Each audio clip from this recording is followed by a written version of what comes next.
What?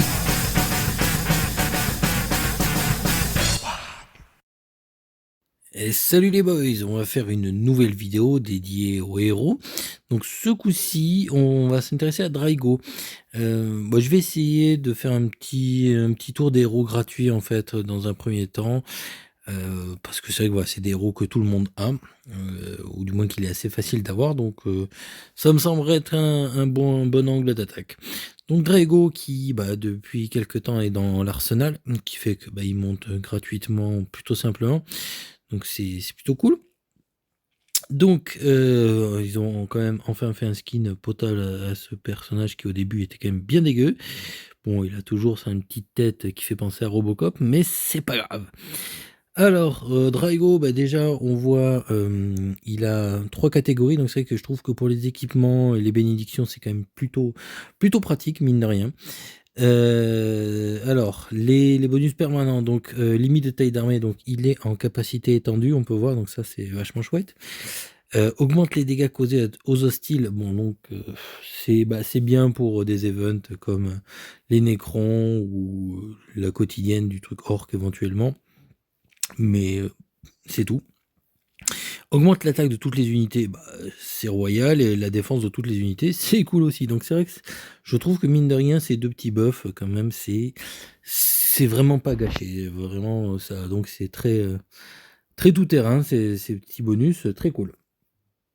Bon, l'activable, en fait, il est bien pour faire sa brèche, mine de rien, parce que c'est un finish, en fait. Parce que donc l'activable, il augmente ses dégâts, donc bon, ça dépend, le pourcentage dépend du niveau du talent, donc là, plein pot, c'est 250%. Les trucs fixes en face, c'est que pendant que le sort est levé, l'ennemi en face fait des dégâts de moins de 50%. Alors je parle que des expéditions, hein, le radar, la brèche, des trucs comme ça, hein, pas en combat de flotte. Donc 50% de dégâts en moins.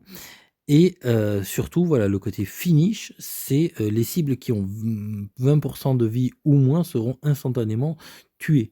Donc voilà, ça pour la brèche, c'est vrai que c'est quand même, bien comme finish.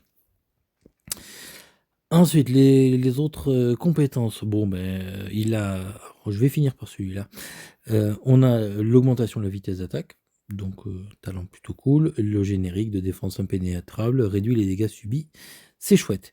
Donc celui-là, c'est tueur des démons, même si l'icône ressemble terriblement à un autre talent. Enfin, en fait, c'est l'icône d'un autre talent.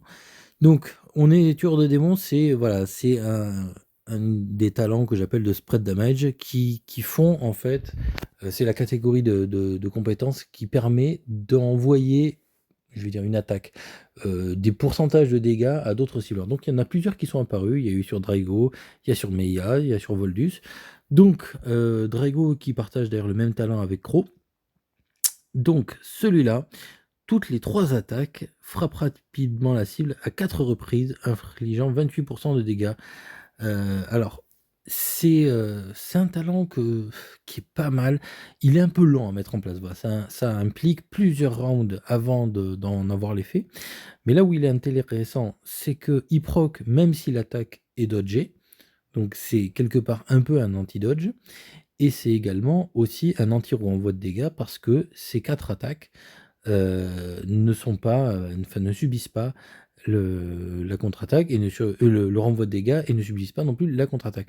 Donc c'est très intéressant, voilà, d'avoir un talent comme ça qui ignore ce genre de pénalité, mais bon, c'est vrai qu'il est assez lent, donc c'est vrai que je trouve qu'il y a plusieurs façons de le manier. C'est soit, voilà, utiliser des unités rapides, donc Vanguard Primaris pour vite faire des rounds, ou essayer d'avoir des unités de niveau un petit peu inférieur, voilà, des T7, T8 par exemple, pour essayer de créer des rounds, parce que c'est vrai que ça permet de faire des attaques éventuellement sur de l'écrantage ou des trucs comme ça, ou de faire, voilà, des petits dégâts grignotage. Donc c'est pas inintéressant comme talent, c'est pas forcément super, pratique, enfin facile à manier, mais vraiment j'ai vu des rapports où ça faisait des dégâts, des dégâts conséquents, quoi, hein. C'est enfin bon, voilà, 4 reprises à 28% d'attaque, bon ça fait plus d'un hit gratuit, donc c'est vachement bien, enfin voilà, quand ça proc, mais je trouve que c'est une compo qu'il faut un peu préparer, voilà, c'est pas à mettre dans n'importe quelle compo.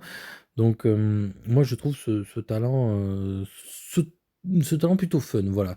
Je vais pas dire qu'il est surpuissant, mais il mérite son intérêt. Puis surtout, voilà, comme c'est un héros gratos, je trouve ça bien, voilà, d'avoir un héros comme ça, gratuit parce qu'il est bon, il a un talent PvE, mais ça n'en fait pas non plus qu'un héros PvE. Voilà, c'est quand même un héros qu'on peut aligner dans des compos PvP et il est loin d'être ridicule. Donc bonne chose, voilà. Et c'est vrai que je trouve, enfin voilà, c'est quand même un héros qui a un peu de classe, maintenant qu'ils ont refait le skin, je trouve. Enfin, les chevaliers gris, ils sont pas mal. J'aime bien l'apparence de Crow aussi. Voilà, donc, que dire de plus? Bah, écoute, ça va être tout sur ce petit Draigo, si ce n'est que voilà, bon, donc c'est vrai qu'en en, en rally follow, malheureusement, ses talents sont très peu intéressants, parce que ça proc pas, ça proc pas. Il y a que celui-là qui marche en rally follow et visiblement aussi de ce que j'ai vu, il marche aussi en double. C'est-à-dire que si vous faites une compo Draigo Crow, bah, le talent il va procer en double. Donc ça, c'est vrai que c'est quand même pas mal du tout. Voilà. Allez, ben c'est tout pour ce héros. Je vous dis à la prochaine les boys. Ciao. Wag.